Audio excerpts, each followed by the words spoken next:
गणेश मंडळाचे संयुक्त या ठिकाणी ढोल वादन,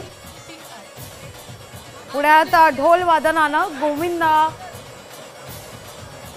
उत्साह हा वाढवला जातोय।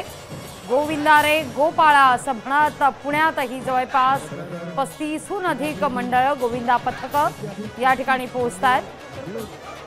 आपल्यासोबत घाटकोपरचे आमदार राम कदम सर, दहीहंडीचा माहोल अगदी शिगेला पोहोचलेला आहे। संध्याकाळची वेळ आहे, मध्ये मध्ये पाऊस पडतोय, मात्र तरी उत्साह कमी होत नाहीये। काय सांगाल एकंदर?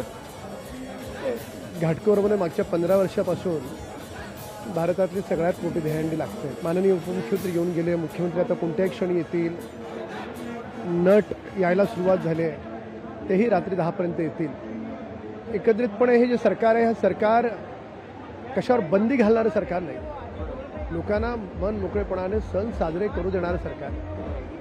अगोदरचं वसुलीबाज सरकार कसं होतं आपण पाहिलं आहे, आणि विभागामध्ये सर्वत्र एक आनंदाचं वातावरण पूर्ण महाराष्ट्रात आहे। दहीहंडीच्या दिवशी सगळेच जण, सगळे बाल गोपाळ सगळेच जण याचा आनंद घेतात। जे प्रत्यक्ष मैदानात नाही येऊ शकत ते टीव्हीवर पाहण्याचा आनंद घेतात। गोविंदामध्ये नुसता आनंद नाही, श्रीकृष्ण जन्माच्या उत्सवाचा सोहळा आहे। पण एका ठिकाणी मेडिकल चेकअप, दुसऱ्या ठिकाणी काशी यात्रा, तिसऱ्या ठिकाणी विकास यात्रा, असा हा संगम या दहीहंडीच्या माध्यमातून पाहायला मिळतो।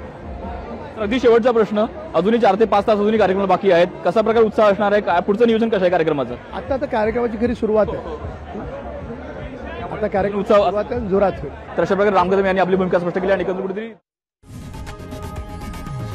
लोकशाही मराठी ऐका, पहा, जागरूक रहा।